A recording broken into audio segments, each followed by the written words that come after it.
TVN 24 television দেখতে আজই call করুন 7187776556 লগ ইন করুন www.totalcablebd.com।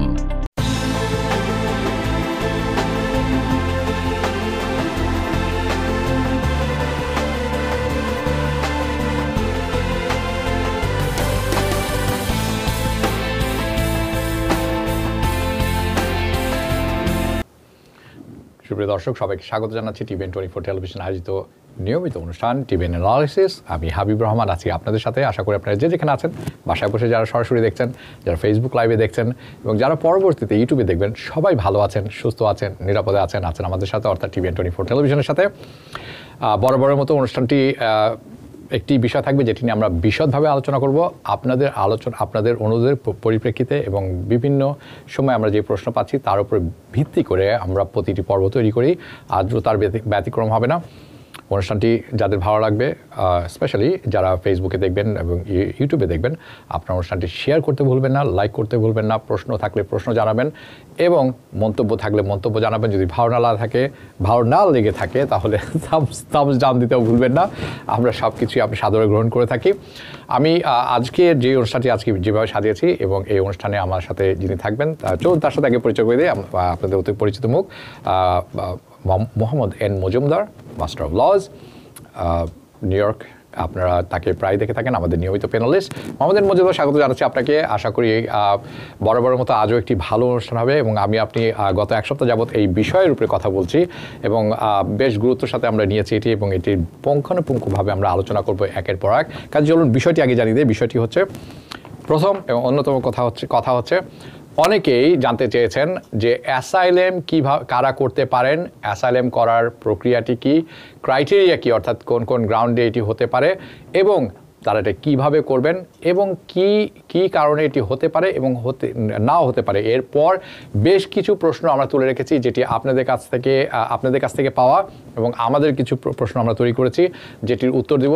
সব কিছু অ্যাসাইলেম ভিত্তিক এই ব্যাপারে এবং আমার মনে হচ্ছে আজকের অনুষ্ঠান দেখার পর আপনাদের পরিষ্কার একটি ধারণা হয়ে যাবে অ্যাসাইলেম প্রক্রিয়ার ব্যাপারে।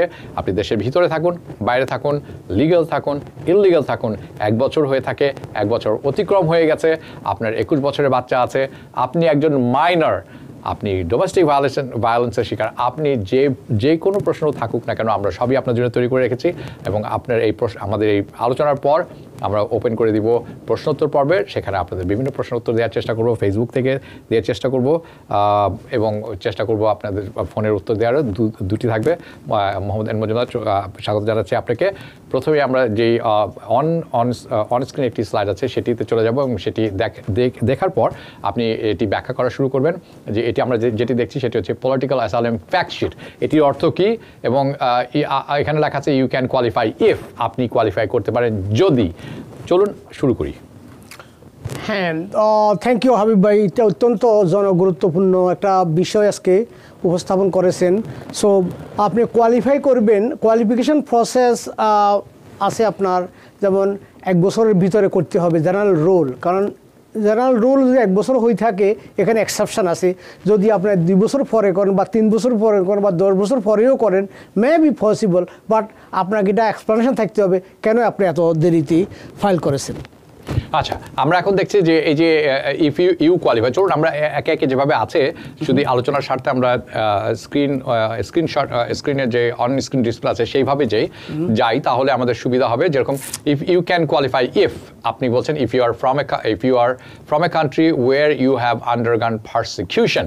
চলুন এটির অর্থ কি, এটি দিয়ে শুরু করি। শিওর। পারসিকিউশন শব্দের অর্থ হচ্ছে আপনার দেশে, আপনি যে দেশ থেকে আসছেন, ধরুন যেহেতু আমাদের বেশিরভাগ মানুষ বাংলাদেশের নিরিখেই বলি, বাংলাদেশে আপনি নির্যাতিত, নিপীড়িত এবং নিগৃহীত হয়েছেন, সেই কারণে বাংলাদেশ থেকে আপনি নিজে মাতৃভূমি ত্যাগ করতে বাধ্য হয়েছেন, এইটা আপনার অ্যাপ্লিকেশনে উল্লেখ থাকতে হবে। ওকে। দ্বিতীয় কথা হচ্ছে যে আপনি এখানে আছে যে you have well founded fear of being persecuted if you return. আপনি যদি এটি একটু ব্যাখ্যা করেন। সেটা হচ্ছে, এখন তো আপনি দেশ থেকে দেশ ত্যাগ করলেন, ত্যাগ করার পরে আবার আপনাকে প্রমাণ করতে হবে আপনি এখন এমন একটা ভয় আছে, শঙ্কা আছে যে স্বদেশে ফেরত গেলে আপনি আপনার জীবন সেফ না, সেটাও আপনাকে অ্যাপ্লিকেশনে প্রমাণ করতে হবে। তারপর যেটা আছে, you decided to seek either refugee protection from US, এবং দুটি দেওয়া আছে এ এবং B. If you are currently overseas, যদি দেশের এই মুহূর্তে আপনি দেশের বাইরে থেকে থাকেন সেটিও সম্ভব, এবং আরেকটি বলছেন যে ইউনাইটেড স্টেটের ভিতরে, দুটি ব্যাখ্যা করুন। ভিতরে যদি যারা আছেন তারা অ্যাসাইলাম সিক করতে হবে, এবং যারা সংক্ষেপে বলা হয় যারা এখনো যুক্তরাষ্ট্রে ঢুকেন নাই, they can ask for special protection অথবা রিফিউজি স্ট্যাটাস।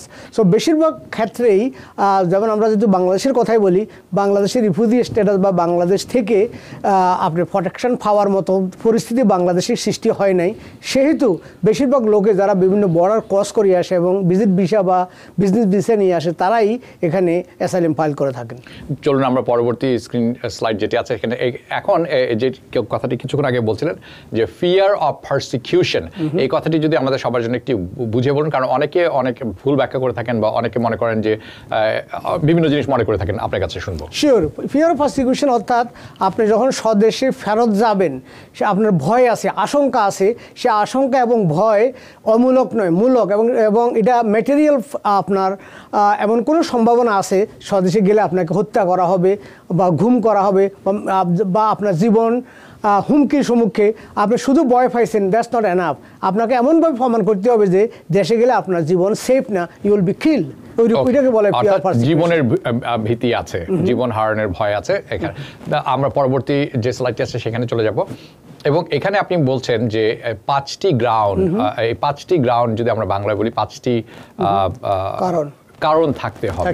এই 5টি কারণ একে একে ব্যাখ্যা করুন। শিওর, সেটা যেমন রেস অর্থাৎ আপনাকে স্পেসিফিক একটা জাতি হিসাবে বা আপনাকে একটা গোত্র হিসাবে যদি আপনাকে ডিসক্রিমিনেট করা হয়, যেমন আপনি একজন মুসলমান বা আপনি একজন হিন্দু মাইনরিটি এলাকায়, আপনাকে হিন্দু হিসাবে আপনাকে সেখানে আপনার মন্দির জ্বালিয়ে দেওয়া হয়েছে, বাইকও জ্বালিয়ে দেওয়া হয়েছে, লুটতরাজ করা হয়েছে, বা আপনি জাস্ট বিকজ আপনার রিলিজিয়াস কারণে যেমন আপনি উলুদনি দেন, সেটা হয়তো অনেক মুসলমানের পক্ষে বা অনেক এলাকায় তারা এটা সহ্য করতে পারে না, সেই জন্য আপনাকে সেখানে তারা জ্বালিয়ে দিতে চায়, এরকম কোনো যদি থাকে সেটা হইতে পারে। যেমন রিলিজিয়ান, আপনার ধর্মীয় সংস্থা, আপনার বুদ্ধ ধর্ম, বিহারি ধর্ম বা অন্য কোনো একটা ধর্ম, যে বা কোনো যেমন ইন্ডিয়াতে বা কোনো জায়গাতে হয়তো আছে যেখানে মুসলমানদের ইসলাম ধর্ম এক্সারসাইজ করাও যেখানে সম্ভব না, সেটা যদি আপনি দেখাতে পারেন, that could be ground. Race, religion, তারপরটা কি লেখা আছে? ন্যাশনালিটি, অর্থাৎ জাতীয়তাবোধ, কোন জাতি, একটা জাতি হিসাবে আপনাকে, যেমন আপনার বিহারি জাতি হিসাবে আপনাকে যদি ডিসক্রিমিনেট করা হয়, একটা এক্সাম্পল, সেখানে আপনি সে দেশে থাকাও সম্ভব না, একটা বিহারির পরিচয় দিয়ে হয়তো আপনি বাংলাদেশে থাকা সম্ভব না, that could be a ground. তারপরটা কি আছে? তারপর হচ্ছে পলিটিক্যাল ওপিনিয়ন।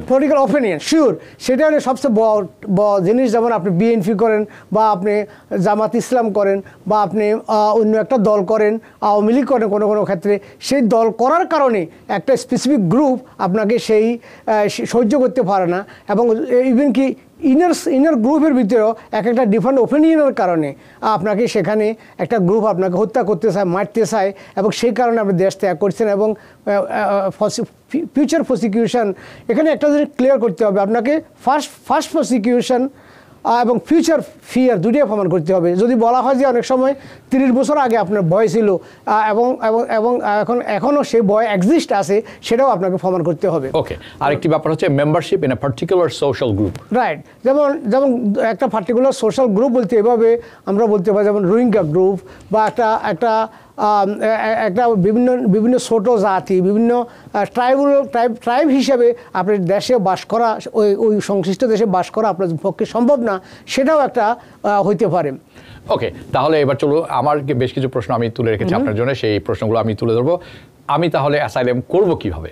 শিওর, করার জন্য দুইভাবে, একটা অ্যাসাইলামকে দুইভাবে ভাগ করা, একটা অ্যাফার্মেটিভ পিটিশন, একটা ডিফেন্সিভ। অনেকে যেমন বর্ডার ক্রস করার সময় ধরা পড়েন আপনি, সেক্ষেত্রে আপনাকে যে পিটিশনটা আপনি করবেন, অলরেডি আপনাকে ধরিয়ে ফেলছে, সেখানে আপনি ডিফেন্সিভ পিটিশন ফাইল করতে হবে।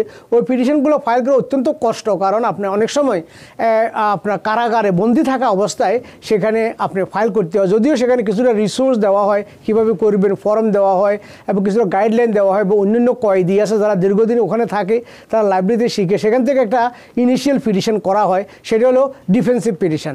আর অ্যাফার্মেটিভ পিটিশন যেটা সব অনুদিত হয়, যেটা করবেন, যেমন আপনি ভিজিট ভিসা আসছিলেন, স্টুডেন্ট ভিসা আসছিলেন, বিজনেস ভিসা আসছিলেন, অথবা অন্য বিভিন্ন ক্যাটাগরি ভিসা আসছিলেন, অথবা বর্ডার ক্রস করে আসছেন, বর্ডার ধরা পয়েন্ট নাই, এরপর আপনি উইদিন এ ইয়ার অনেক সময় তারা এখানে করে, সেক্ষেত্রে এটাকে বলা হয় অ্যাফার্মেটিভ পিটিশন। এই অ্যাফার্মেটিভ পিটিশনটা ফাইল করবেন by filing I-589।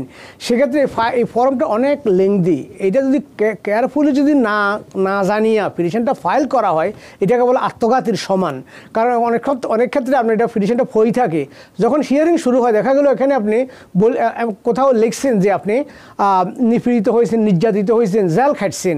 So jail যখন খাটছেন তখন তারা ধরে নিতে পারে নিশ্চয়ই আপনি কোনো ক্রাইম করছেন, এবং কেন ক্রাইম করছেন, আপনাকে পুলিশে অ্যারেস্ট করছে, আপনার বিরুদ্ধে কেস হয়েছে, এই ধরনের লেখাগুলো লেখার আগে আপনার আইনজীবীর শরণাপন্ন হবেন যে আপনার এনাফ এভিডেন্স আছে কিনা, এবং ওই এভিডেন্সগুলো আপনার সপক্ষে আছে কিনা।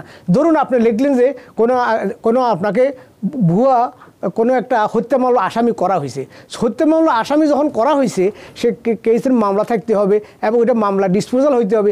ইভেন কি কেস আপনি উইন করার পরও, গ্রিন কার্ড পরেও এটা জের থেকে যায়। যেমন ইদানিং আমরা কয়েকজনকে পাইছি কেস এরকম, আমরা গ্রিন কার্ড হয়ে সিটিজেনশিপ যখন অ্যাপ্লাই করছি তখন তারা বেশি উঠছে যে আপনি বলছিলেন আপনি একসময় কনভিক্টেড হয়েছিলেন, জেল খাটছিলেন, ওইটা ডিসপোজিশন রেকর্ড আপনার কাছে আছে কিনা। এখন ডিসপোজিশন যখন আপনি আনতে পারবেন না তখন আপনার সিটিজেনশিপ পাচ্ছেন না।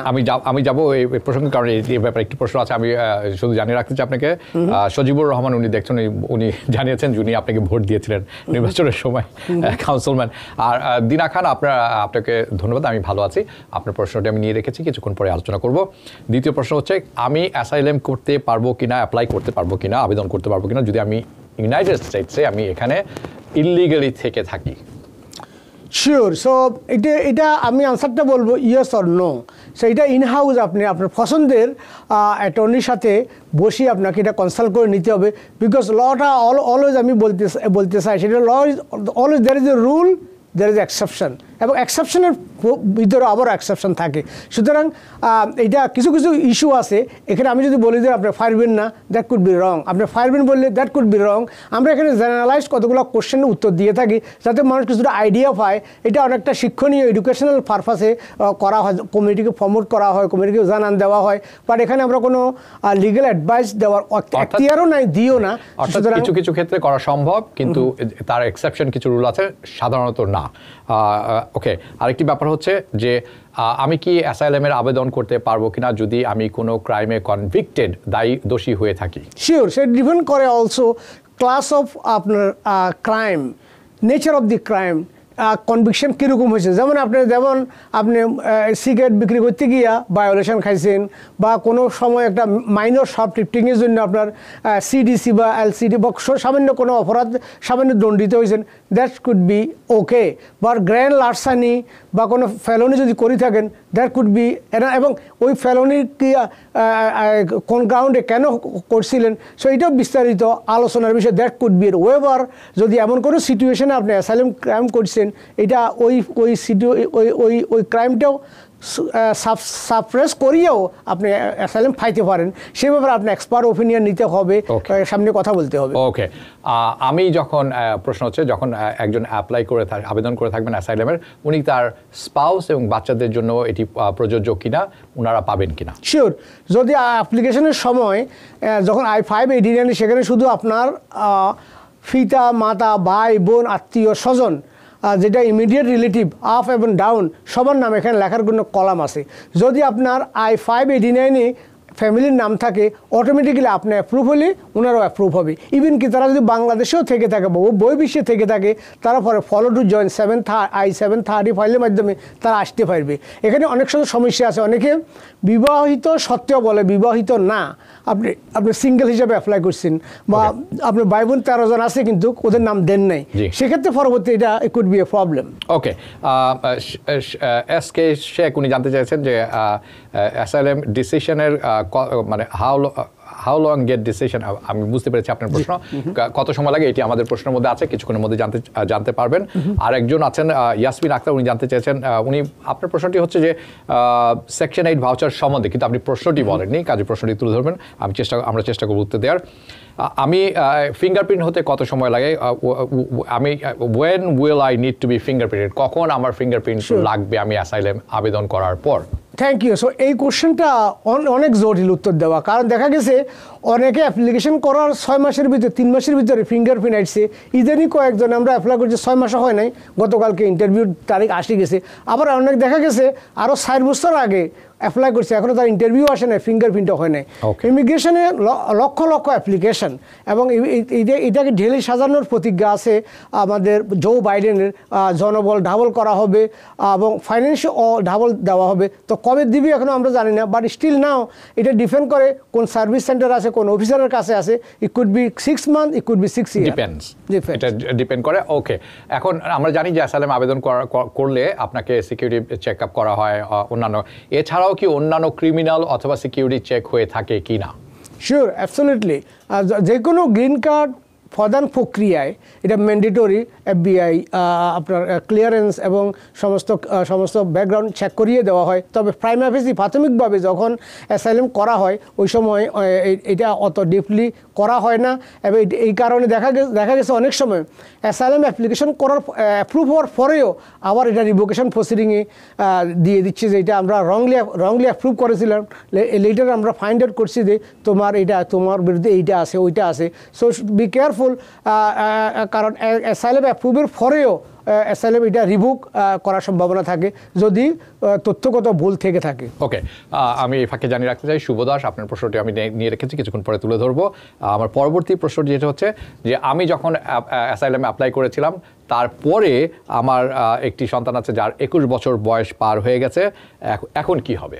শিওর, সেটা আনফর্চুনেটলি যখন সে 21 বছর যখন পার হয় সে আপনার পিটিশনে আর থাকবে না। যেমন আপনি যখন ইন্টারভিউতে যাবেন, মানে দেখা গেল যে অ্যাপ্লিকেশন করার সময় বাচ্চার বয়স ছিল 17 বছর, but at the time of interview this boys down 21। So ওই ক্ষেত্রে সে তার ইন্ডিপেন্ডেন্ট তার নিজের পিটিশন দিতে হবে তা, এবং সেপারেট কেস নাম্বার হবে ওই জন্য, বিকজ ইজ এজড আউট। ওকে, এবং পরবর্তী প্রশ্ন আমি এই ফাঁকে জানিয়ে রাখতে সাইদা সুলতানা, আপনার প্রশ্নটি আমি নিয়ে রেখেছি, কিছুক্ষণ পরে তুলে ধরবো।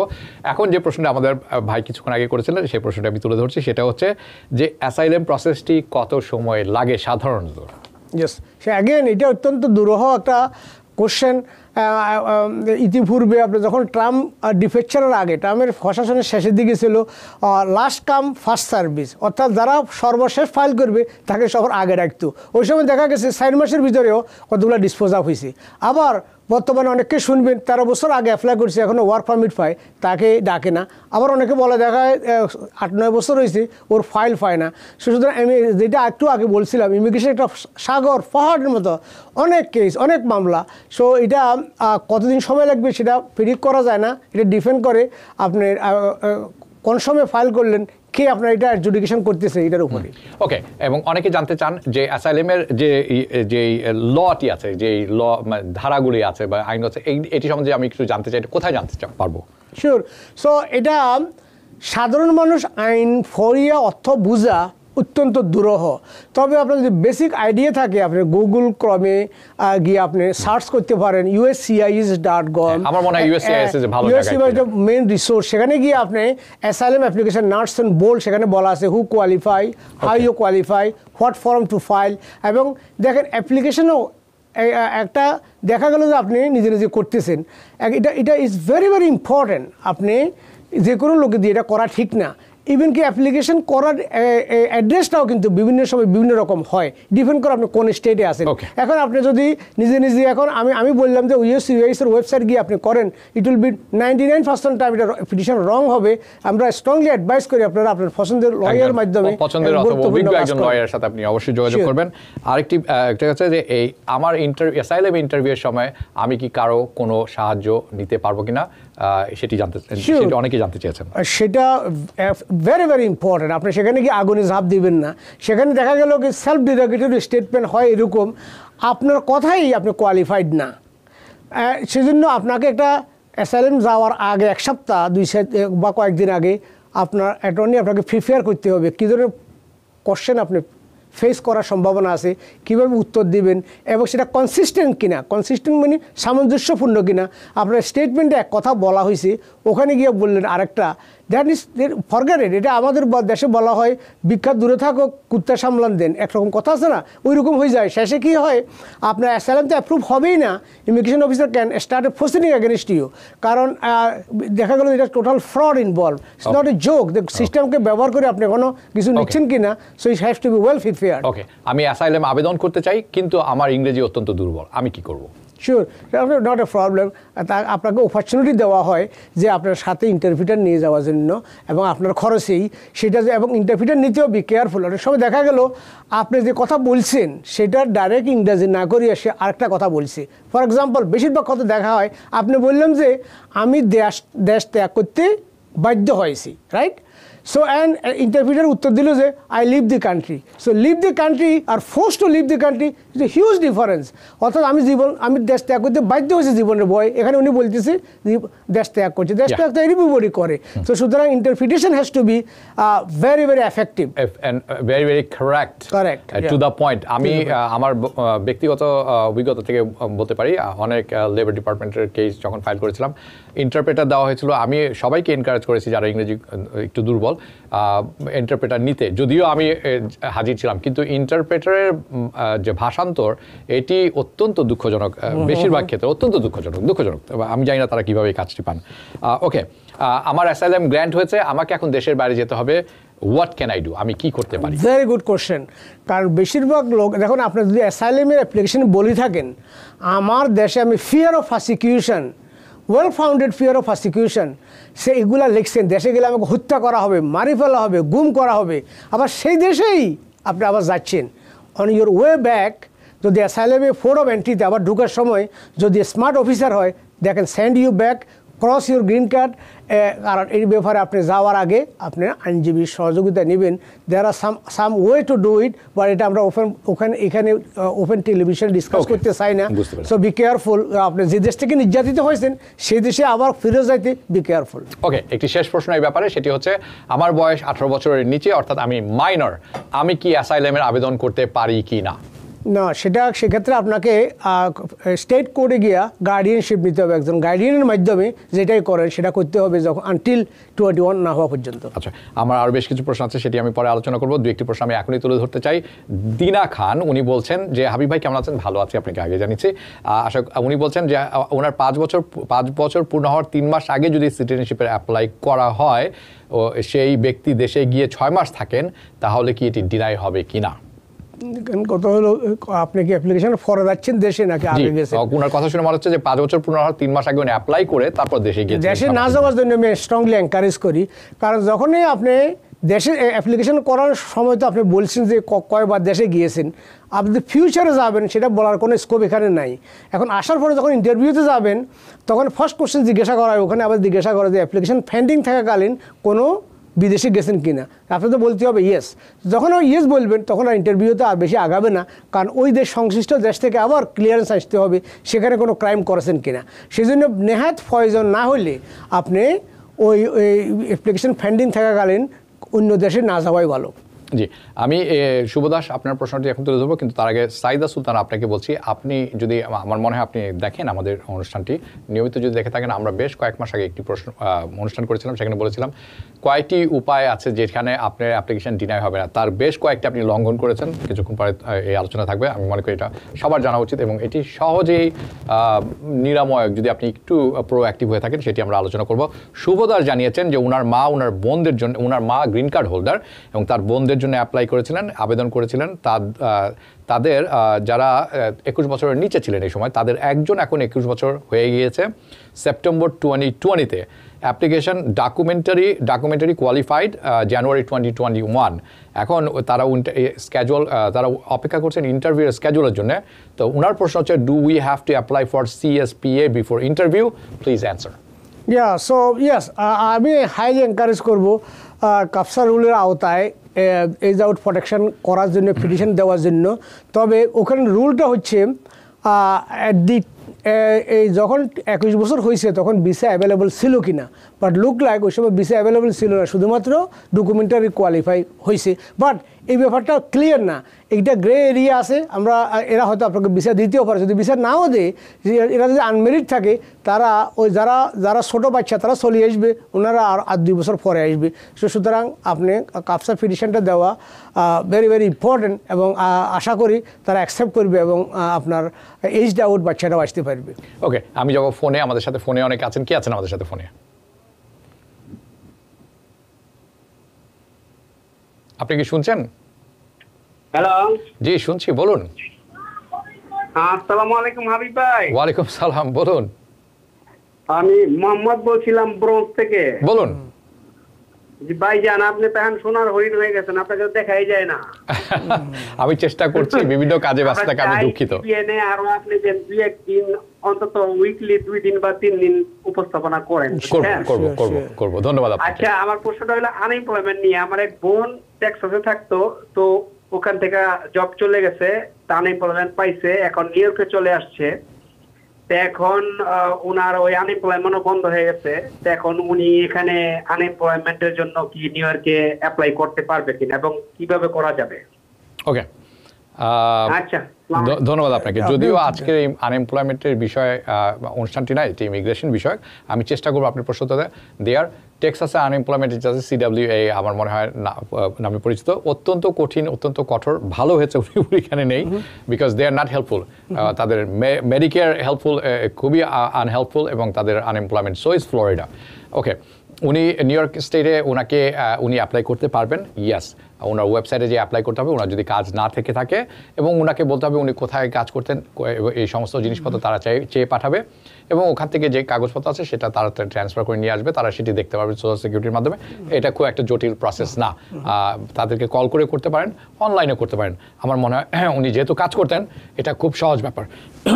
দুঃখিত, আশা করি আপনার প্রশ্ন উত্তর দিয়েছি। আমি যাবো পরবর্তী প্রশ্নে। কি আছেন?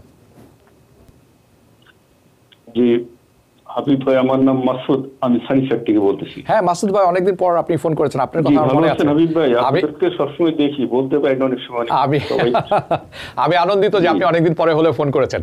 না না, আমি টিভি 24 আমি না দেখলাম ঘুম পাড়তে পারি না, সবচেয়ে বড় অসুবিধা। আচ্ছা বলুন, কি করতে পারি আজকে? আচ্ছা, আমার প্রশ্নটা হলো ইম্পর্টেন্ট একটা প্রশ্ন। আমার ব্যাংক থেকে, আমার টিডি ব্যাংকে একটা অ্যাকাউন্ট আছে। জি। একদিনে 22,000 টাকা নিয়ে গেছে হ্যাকিং করে, কে বা কারা। ওকে, সন্ধ্যার সময় যখন চেক করে দেখি অনলাইনে 4 টাইমস ইউজ করে তারা টাকা নিয়ে গেছে।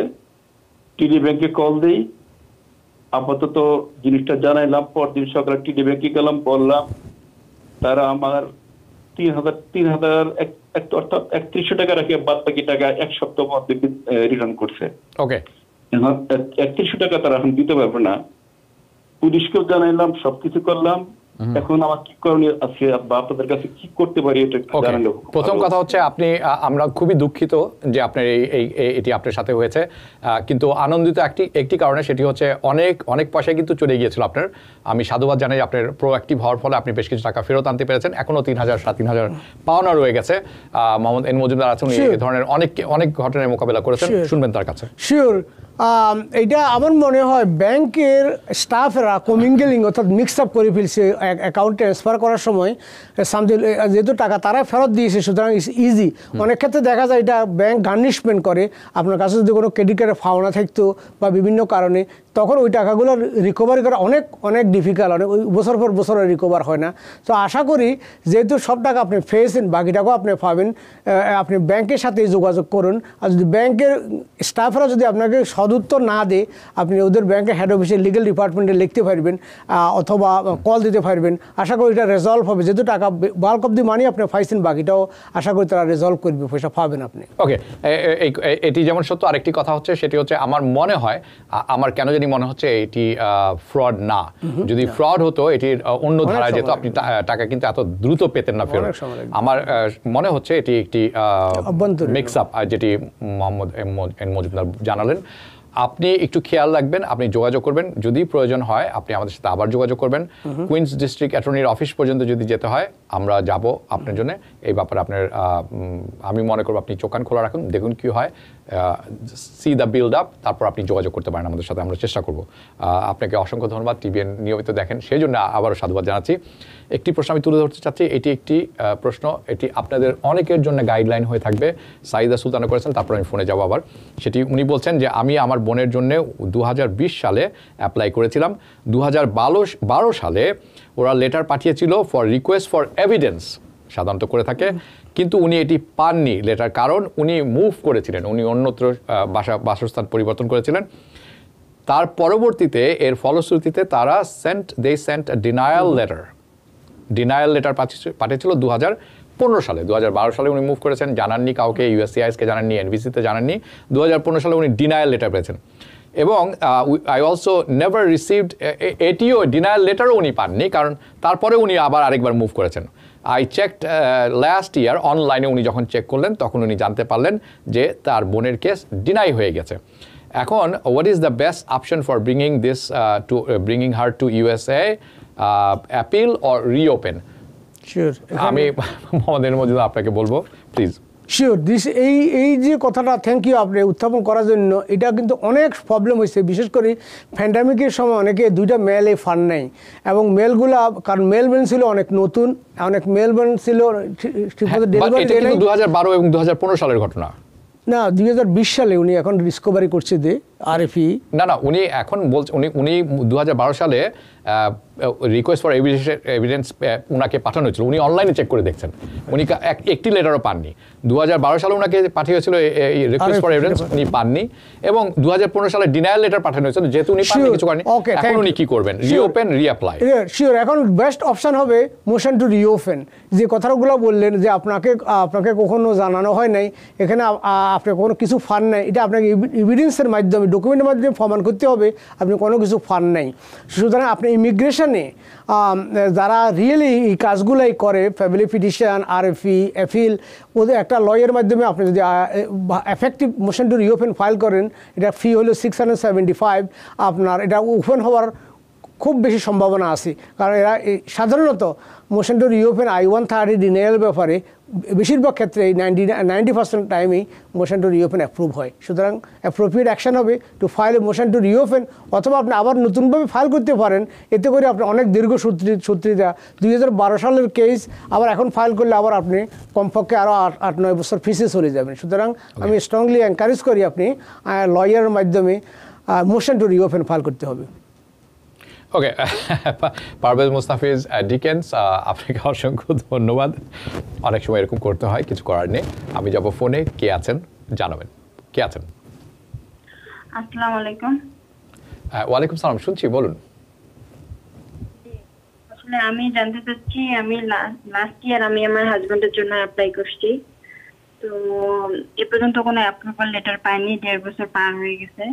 তো আমি কিভাবে ওদের সঙ্গে যোগাযোগ করতে পারবো? আপনাদের, আমি একটা ইমেল অ্যাড্রেস দিলে ভালো হতো। আমি ট্রাই করতেছি ইমেল অ্যাড্রেসের মাধ্যমে ওদের সঙ্গে যোগাযোগ করার জন্য। কাদের সাথে যোগাযোগ করার চেষ্টা করছেন আপনি? ইউএসসিআইএস।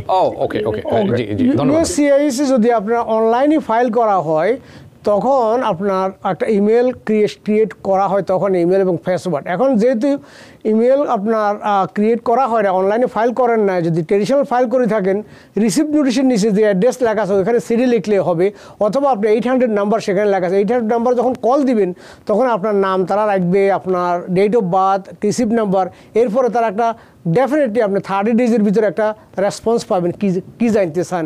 বেস্ট অপশান হবে আপনাকে কল দেওয়া। আপনার যে অবস্থা, এখানে কল দিবেন, অথবা ওখানে একটা সিডি লিখবে যে কী জানতে চান, সিডি দিলে উত্তর পাবেন, এবং কল দিলে আপনার রেসপন্স পাবেন।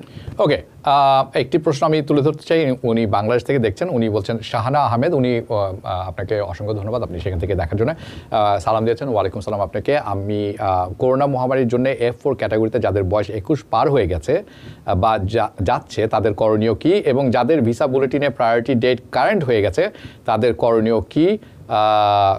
অটোমেটিক এইজটা লকড হবে?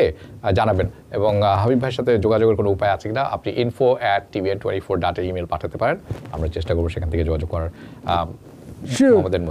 F4 সহ যে কোনো ক্যাটাগরিতে যারা প্যান্ডামিককালীন 1 বছর মার্চ 2020 থেকে এই পর্যন্ত এই সময়ের ভিতরে এই সময়ের কারণে এই সময়ে যারা এজ আউট হয়েছে আমি ভেরি শিওর এরা case by case description apply করিয়া ওই ক্রেডিটটা দিবে এমবেসি, কারণ এটা it was beyond control of the applicant, কারণ তারা পিটিশন ম্যাচিউর সত্ত্বেও অনেকে আসতে পারে না, অনেকে ইন্টারভিউ থাকা সত্ত্বেও আবার রিজেনিং তারা ইন্টারভিউগুলো ক্যান্সেল করতেছে, বলতেছে এখন তারা for some reason they can't take any more people.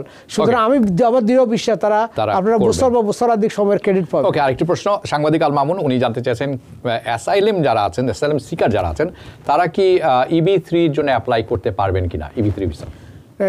এটা আনসারটা হবে yes or no in between. আপনারা যখন অ্যাসাইলেম ফাইল করলেন কত বছর এখানে ইলিগাল আছেন এখানে, কারণ অ্যাসাইলেম EB3 এবং EB2 এমপ্লয়মেন্ট বেসড করার জন্য যখন কেসটা আপনার ম্যাচুরিটি লেভেল আপনাকে দেখাইতে হবে আপনি এখানে কোনো স্ট্যাটাস নিয়ে আসেন। তো যারা অনেকে অ্যাসাইলেমে পেন্ডিং থাকাকালীন ওয়ার্ক পারমিট পাওয়া এটা স্ট্যাটাস হিসেবে গণ্য হয় না, সেক্ষেত্রে আপনি EB2 প্রসিড করতে পারবেন না। ওকে, আরিন খান এবং হুসেইন তপু, আপনাদের প্রশ্নটা আমি নিয়ে রেখেছি, কিছুক্ষণ পরে তুলে ধরবো। কে আছেন আমাদের সাথে ফোনে? হ্যালো, হ্যাঁ বলুন। হ্যালো, আসসালামু আলাইকুম। ওয়ালাইকুম সালাম। হ্যাঁ, আমি একটু জানতে চাচ্ছিলাম ছোট্ট একটা বিষয়। জি জি। সেটা হলো যে ধরেন গ্রিন কার্ড হোল্ডার আমি নূর ইসলাম তালুকদার। তো আমি যদি এখন জাতিসংঘের কোনো চাকরি নিয়ে যাই অথবা USAID এর কোনো চাকরি নিয়ে আমেরিকার বাইরে যাই, যেহেতু 6 মাসের মধ্যে ফিরে আসতে হয়, তো সেক্ষেত্রে ওই চাকরিতে হয়তো 3 বছর বাইরে থাকতে হবে অথবা 1 বছর বাইরে থাকতে হবে। সেক্ষেত্রে এটা মানে কি হবে, আমি কি যে থাকতে পারবো সেটা কাউন্ট হবে নাকি 6 মাস পর পরই আবার ফিরে আসবে? আচ্ছা, খুব ভালো প্রশ্ন, ভেরি ইম্পর্টেন্ট কোশ্চেন। এটা এক্সেপশন রুলে পড়বে, কারণ যেহেতু আপনি সরকারি দায়িত্বে থাকবেন সেটা আপনার ওইটা রেসিডেন্সি হিসেবে গণ্য হবে। সুতরাং আপনার 6 মাসের ভিতরে আসতে হবে না, আপনি 3 বছর থাকার পরে আসার যে অ্যাপ্লাই যখন করবেন ওই 3 বছরও আপনার রেসিডেন্সি হিসেবে গণ্য হবে। তবে সেটা করার আগে, অ্যাপ্লিকেশন করার আগে আপনি কোনো আইনজীবীর শরণাপন্ন হবেন। বাট জেনারেল রুল আপনার ইট শুড বি ওকে। ঠিক আছে। একটি প্রশ্ন করেছেন সানিয়া রহমান মিশুক, উনি জানতে চাচ্ছেন বাংলাদেশ থেকে ভ্যাকসিন ছাড়া আমেরিকাতে আসতে পারবেন কিনা। না, পারবেন না। আপনাকে দুঃখিত, পারবেন, আপনাকে PCR টেস্ট নিয়ে আসতে হবে। আমি দুঃখিত, আমি ভুল বলেছিলাম। ইয়েস, আপনি ভ্যাকসিন ছাড়া আসতে পারবেন। আপনাকে 48 আওয়ার্স 48 ঘন্টা আগে আপনাকে PCR টেস্ট করে আসতে হবে, তাহলে পারবেন। একটি প্রিন্টেড কাগজ থাকতে হবে আপনার কাছে। আমি যাবো ফোনে, কে আছেন আমাদের সাথে?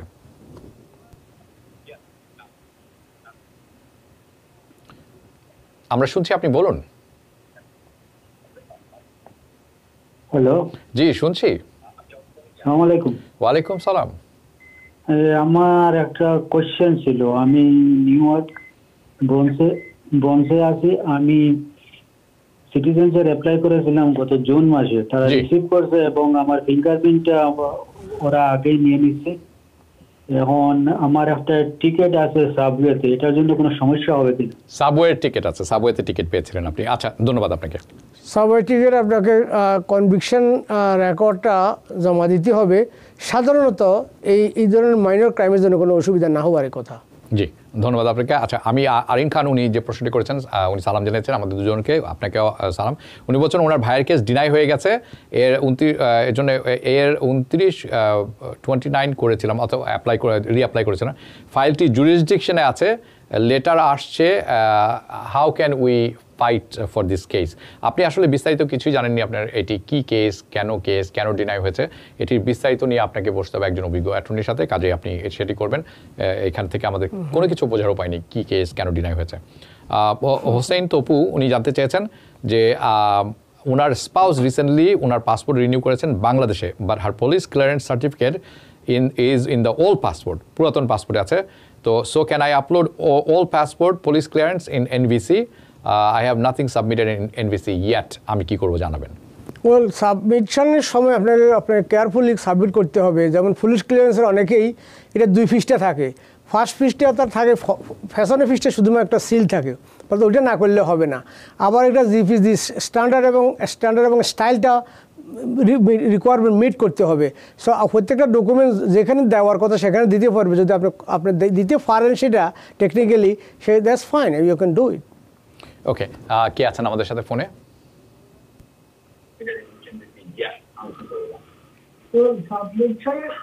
আপনার প্রশ্নটি করুন দয়া করে। হ্যালো ভাইয়া। জি শুনছি, বলুন। বলুন, হ্যাঁ বলুন প্লিজ। জি আমি কি সিরিয়ালে এখন? জি আপনি সিরিয়ালে এখন, বলুন।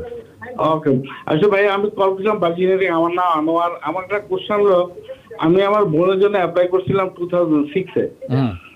এরপরে এগুলো কাগজপত্র গত 2020-তে এগুলো প্রসেস হওয়ার পর আমি স্টেপ বাই স্টেপ সব কাগজপত্র দেওয়ার পরে আমি জানুয়ারিতে ফেব্রুয়ারিতে ভিসা টাকা ঢোকা সব কমপ্লিট করে দিয়েছি। এরপর শুধু ইন্টারভিউ বাকি। ইন দি মিন টাইম মে মাসে আমার একটা ভাগ্নি, সে 21 বছর ওভার হয়ে গেছে। তো এখন আমি সিস্টেমে কিন্তু ওর নাম দেখতে পাই না। যখন আমি ওটা ওপেন করি তখন আর সিস্টেম ওর নাম নাই। এখন আমি কিভাবে কি করতে হবে, ওর জন্য কিছু করা যায়?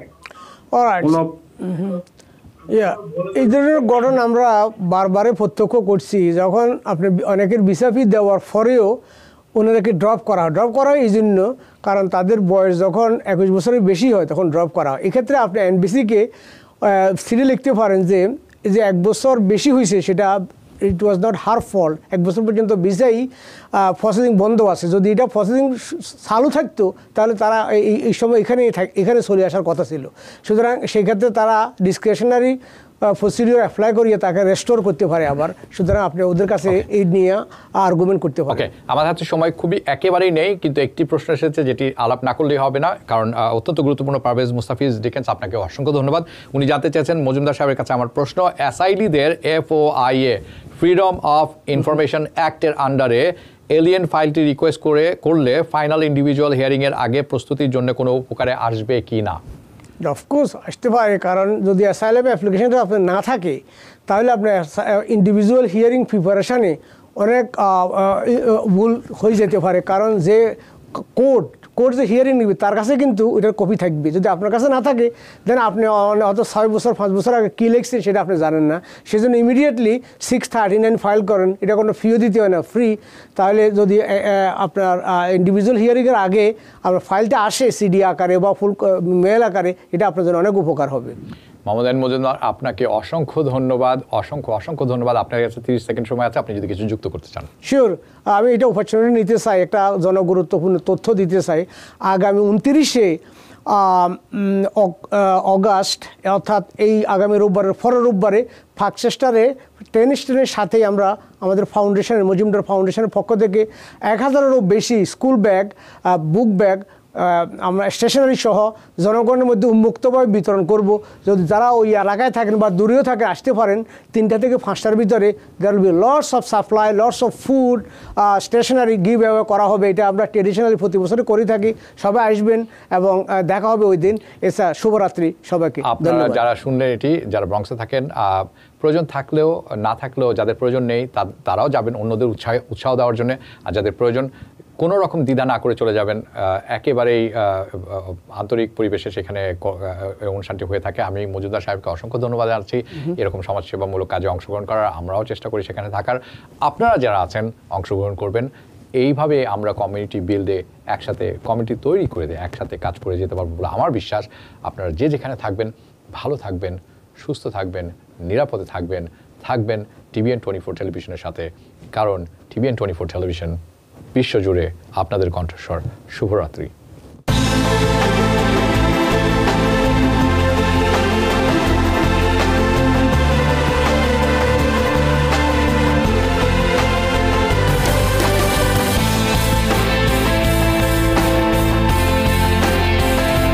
TVN 24 টেলিভিশন দেখতে আজই কল করুন 7187776556। লগ ইন করুন www.totalcablebd.com।